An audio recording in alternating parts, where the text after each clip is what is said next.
Welcome, Taurus. This is Regina from Pacific Tarot getting ready to do your December general reading.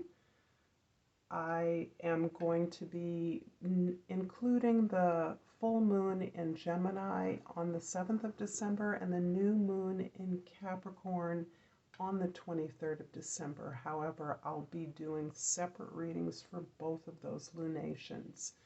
This is intended to cover the entire month and is general, so it will not resonate for everyone.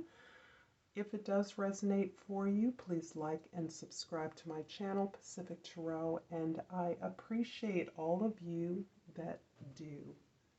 Let's get started, Taurus, with your overall energy for the month, the Queen of Swords.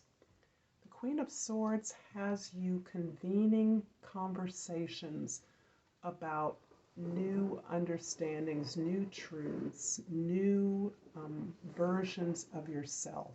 You're questing after a greater understanding and empowerment of your truth, but you're also recognizing that you are working in parallel or tandem to a diversity of truths and experiences of others, and you're curious about those.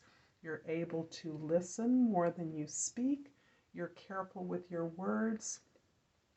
And you're very clear that you are engaging in this exchange of ideas in a non-judgmental way.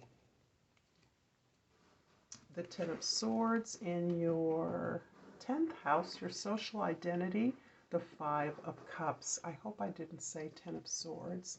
If I did, it was a complete slip.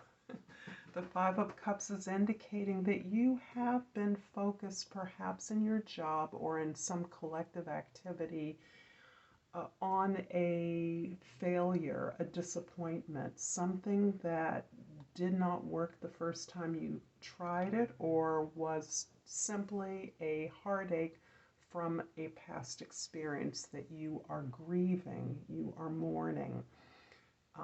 And as a result of the ability to release these emotions, these feelings, you are now turning to gratitude for that which remains. And what is remaining in a way that is relevant right now for you is your relationship with yourself. This connection to your higher self, your capacity, and your purpose. In the first house, your perspective and focus is defined by the Tower. And the Tower card is indicating that there's some kind of an unpredictable or surprising event, something that may have caused damage or some kind of disruption in your world. It may be a larger event that has had a particularly challenging impact upon you. However, you're able to discern the value of this event, the value of this disappointment, understanding the opportunity for a course correction, for a way that you can repair the damage done to any family or personal structures that you have been upholding. In the fourth house, the house of your home, your history, the Seven of Pentacles is indicating that you are doing a lot of evaluation of the resources that exist for you. This is a time where you understand you're on your purpose, you're on your path, that you have worked in a way that has netted you a series of rewards, but you're looking to improve and work smarter rather than harder in some key way. This may have an impact on your domestic environment particularly, but this also can be your foundation, the way you are recognizing what you have in place so that you can move forward and develop more. In the seventh house, the house of your significant others, we have the Lovers. The Lovers cards indicates that you are recognizing what experiences and relationships advance and benefit you in the long term. This card usually comes as the result of a history that you now can objectify and understand those opportunities that work best for you, giving up, no longer enthralled with the possibility of immediate gratification, understanding the falsity of that, but moreover, really basing your relationships, your opportunities on what is best for you, so that all relationships are now reversed in a non-conventional way. We do not join with others to give them everything that we hope they'll give back to us. We join with others so that we can agree consciously to work on things together. And this is reshaping your significant relationships and evolving them. The Lovers in the first house is clarified by the Six of Cups in the second house and the Ten of Swords in the third house.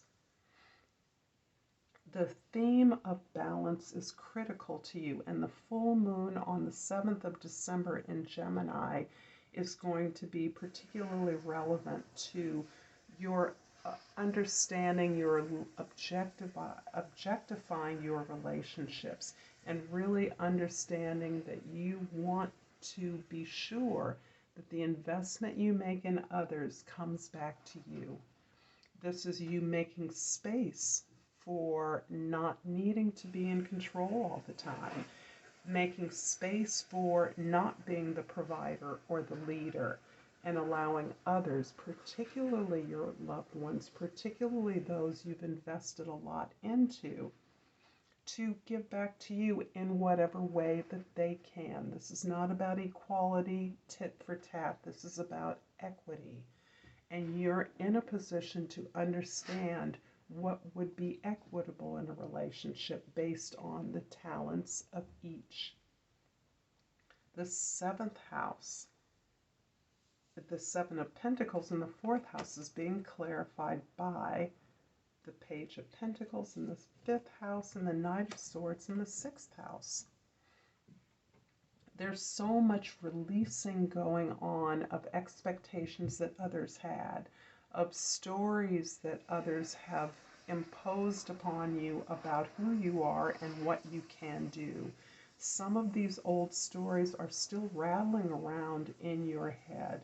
They're rattling around in a place where you continue to re-inflict yourself with the pain of negative, hurtful things that others have said, limitations others have put upon you that you have assumed have some valid life. You're only now recognizing that you can select whatever goals and targets that you desire, and those are based on your needs and talents. You're flipping the expectation that others have of you to expect more of yourself based on this relationship with yourself that is allowing you to release an area of expertise, be that a rebellious state, whatever that state is, that you are free now to learn something new. You're free to move in a new direction, and that is precisely what you are choosing to do. You are detaching yourself from your powerful emotions, and you are getting curious about the ways in which you have responded to the expectations of others in the past, and you are now implementing, putting forward what you expect in relationships, having a conversation about those things in a way that is not judgmental. And that goes back to this overarching energy of the Queen of Swords, receiving the intelligence of others, asking questions, being curious about the ways that others experience their truth, their authenticity. The Lovers in the seventh house is clarified by the Ace of Cups in the eighth house and the World in the ninth house.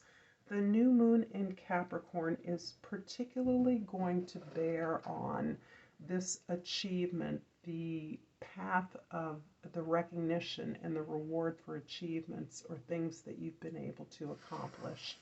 This can be the end of a job. This can be preparing for a new career or a new project once this is completed. This can be you moving into retirement or you graduating from college and moving on to a career that is reflective of your needs and talents. This is all the result of your ability to recognize what your authentic needs are and to give yourself what it is you need. This is you not looking to others to supply your needs, but recognizing that even if others are the vehicle for that connection, and they are, it only comes from when you can allow yourself to be loved or to love. This is you allowing the healing of understanding and compassion, self-compassion, to impact upon the direction that you are able to move in now. The Five of Cups in the 10th house is clarified by the Eight of Pentacles in the 11th house and the Three of Swords in the 12th house. The Eight of Pentacles is showing me that no matter what environment you're in or what your activity is, you are working on yourself. You are mastering your craft or talent.